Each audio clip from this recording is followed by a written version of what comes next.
night, I dreamed the same dream. And then...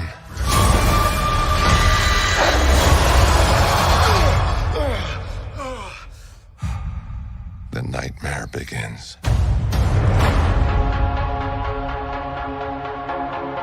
I did what I had to do to protect our world. You cannot control everything, Strange.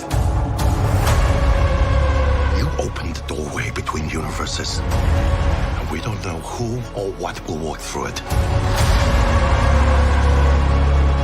Wanda, what do you know about the multiverse? Viz had his theories. He believed it was dangerous. He was right.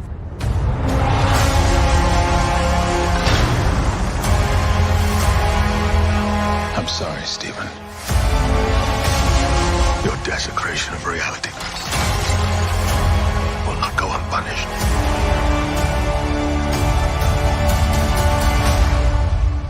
We should tell him the truth.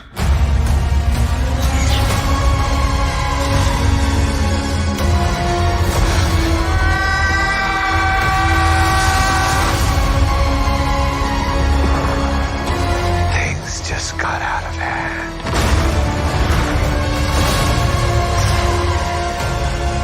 You break the rules. Look out!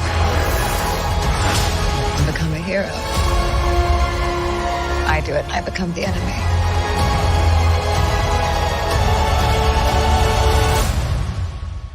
It doesn't seem fair.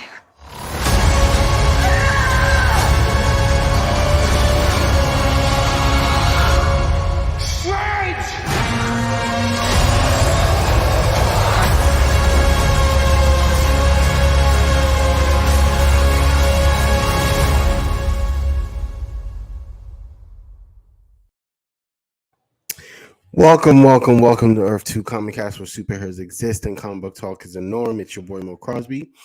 We are here to talk Doctor Strange in the Multiverse of Madness, and I'm doing this one by my solo, so this is going to be a spoiler-free review, and so we're just going to talk about the movie because I was able to see it a couple days ago, and I'm just now getting to do this. I don't know why, but I'm just now getting to do this. I'm doing this because a lot of people are starting to see it now, so we can have a conversation about the movie. Okay.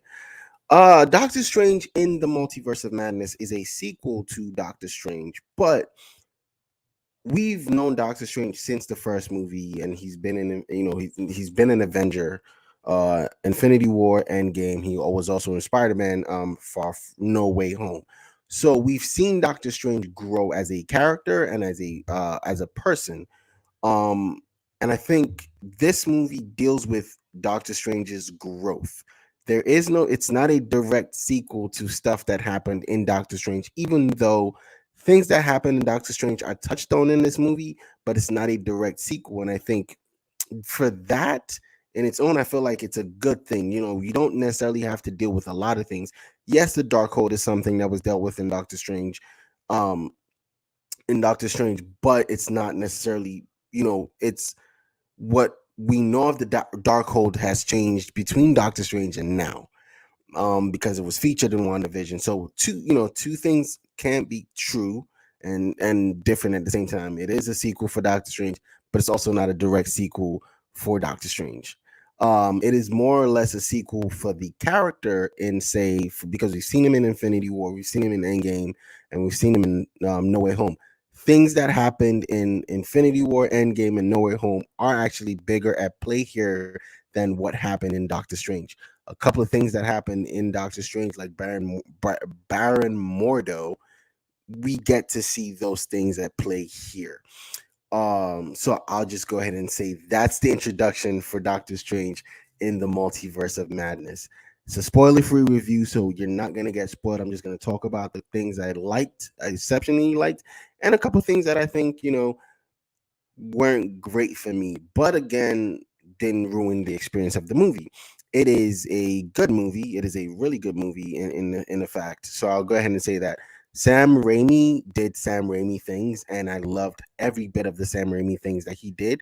He does horror really well. This movie happens to pull a lot from the horror, because if you're going to different universes, or if you're going to visit the multiverse, you're going to see different ones or certain ones that are not like great. So you're definitely going to have to experience certain horror elements, and a lot of that. So those things were great. Sam Raimi's direction of those things are great. One of the things that I really like from Sam Raimi's version, or from Sam Raimi and the horror, is the fact that we meet another Doctor Strange who is kind of like a guardian of the Darkhold, but it's also read the Darkhold and infused with it, and we see what could possibly happen if the Darkhold is used by a strange, used by one of the strangers. Um, excuse me. The Darkhold is a big story in this movie. Again, I forgot to add one more thing. So this movie also deals with consequences from WandaVision. So if you watch WandaVision all the way through to the end, and that post credit scene, where she's reading the Darkhold and trying to locate her kids that she created, boom. I'm not spoiling it for you. The Darkhold is a big thing in this. Wanda is a big thing in this. In most of all the trailers, you see she's a villain or some sort of villain. So it's a very, very interesting movie, and because of how it's intertwined and what it has to deal with, and Infinity War, Endgame, WandaVision, a little bit of Homecoming, No Way Home, it tends to bog itself down in that, right?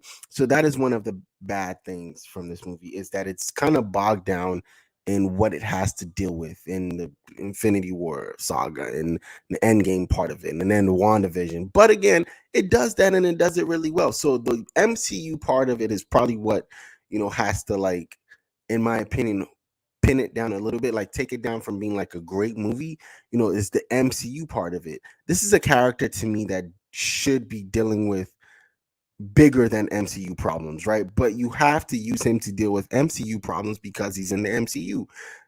Again, that's not a real problem, but it is a problem, but it's not a real problem, to be honest. It didn't, again, like I said, when I was saying the things I didn't like, but it didn't stop me from liking this movie. It didn't stop me from calling it a good movie. I think it stops me from saying it's a great movie, but it didn't stop me from liking the movie, if you understand what I'm saying. um a question was asked to me, I think, when we were doing the um Moon Knight review, like, will this break the Marvel fandom? No, it shouldn't. If anything, this is the thing that is gonna keep the Marvel fandom going, because again, it deals with so much in the MCU, and then it gives you cameos, right? It gives you big cameos, some from the TV side, some from the movie side, something that you've never seen before. And I think those cameos were cool. To me, those cameos were cool. They weren't like, I mean, the cameos were cool, but they're there for the cameos is there for like a 10-minute scene, and that's about it. They never talk about it or deal with it ever again. And I think it's something that we should we're probably going to talk about later in the spoiler review. I think once we all see the movie, I think we're going to do a big spoiler review probably Monday, and we're going to talk about it. I'm just doing a spoiler free one. The post credit scene, the first one, is pretty great. And then the next one I want to talk about, but I can't because it's in the movie and it's a spoiler, so I can't really talk about it. But if you know Sam Raimi, he has a fave, and his fave is in this movie, and the fave does. I think the fave kind of steals the portion of the movie they're in, and then they're in the final post credit scene. So I'm just gonna say that, and I hope it doesn't spoil anyone. I really, really, really, really hope it didn't spoil anyone. Um, Okay, now let's actually talk about the movie. I've been talking. Let's talk about the movie. The story is very simple, right? It starts off very simple, then it becomes twisty and windy, and it goes in. America Chavez traversed the multiverse. She lands in our universe of 616. Doctor Doctor Strange, when she lands in the 616, she has to meet. She brings an enemy with her, and Doctor Strange comes in to help. he finds out why she landed in the universe and why she's here and what's chasing her and why she needs his help. They go on an adventure. The adventure is pretty cool. Wong is featured heavily in this because, as we know from, what was it, No Way Home, he is Sorcerer Supreme because, again, Endgame, Infinity War happened. He was still here, and that had to keep going, and so Sorcerer Supreme fell to him.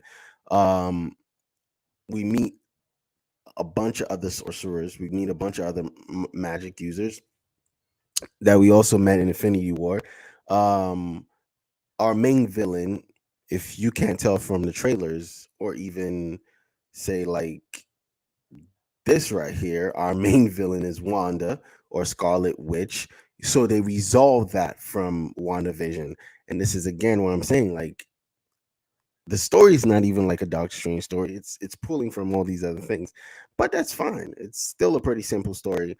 We meet America Chavez. She's one of our other protagonists. Wanda is our antagonist, or sorry, Scarlet Witch is our antagonist. The Darkhold plays a really big picture in here. Plays a really big story. It's really big part of the story. Is there anything else I'm missing? The music, the music. Danny Elfman does the music for this movie. I actually liked it, and there is a fight in this movie where, again, the music is a big part of it. Music is a big part of this movie, but the music is actually a big part of that fight, and I think I like that really well. I think that's one of the parts that I really enjoyed. The humor, Benedict Cumberbatch is honestly Robert Downey Jr. at this point, right? He had his movie, then he's been in like 3 other movies since then. Now this is the second movie. I'm pretty sure he's going to be in another movie before we even get a Doctor Strange movie. At the end of the movie, it says Doctor Strange will return. Doesn't say where because he's probably going to return in another movie before the next Doctor Strange movie. Benedict Cumberbatch is fantastic. Rachel McAdams gets to play a bigger role in this movie than she did in the first one, which is amazing. I can't really talk about much because in different worlds or in different universes. So we visit. So we get to the first universe, right? 616. Then there's another universe, and then there's 3 universes. There's 2 other universes we meet outside of our own. The second universe we go to is that's where the big cameo happens. If you've seen the leaks, that's all I'm gonna say. I'm not gonna talk about that moment or that or those things. I'm not gonna talk about that. I'm just gonna say that exists. And everything that happens in that moment or in that scene happens, and it's never talked about in the entire movie. So expect Marvel to find a way to bring that back into the fold at some point. Doctor Strange in the Multiverse of Madness to me was a good movie. It was a fine movie. I think excuse me. I think it's enjoyable. It's a good summer movie. Action horror. Whoa. That was crazy. A good movie, a good action horror movie. I think we're gonna enjoy it, or a lot of people are gonna enjoy it. I'm sorry. A lot of people are gonna enjoy the movie, but I think it's one of those movies that will be debatable moving forward. A lot of people are gonna say it wasn't MCU enough. More people are gonna say it was too MCU that it drew away from the story. I fall on the side where it was too MCU that it drew away from the story. And I think we needed it to be a little less MCU so the story could actually flourish. It doesn't take away from my enjoyment of B. It's a good summer flick, a B minus, if anything. I think you should go see it this weekend. In terms of numbers, I will do a numbers show on Monday before I do the before we do the big spoiler review. So yeah, enjoyed the movie. Go see it, enjoy it. Down in the comment section, let me know what you think when you see it. I really hope I didn't spoil anything, and if I did, please let me know. Other than that, don't forget to like and subscribe. Strange New Worlds we're going to be doing next week, myself and Patrick. We're still doing Halo. And then we're going to be doing the other Marvel shows. And I think we're also going to do Kenobi. So, yeah, just look out for the stuff that's going to be coming on the channel. Thank you again for watching. Thank you if you're listening on the podcast. Thank you for listening. We will catch you on the next one. Peace. Every night, I dream the same dream. And then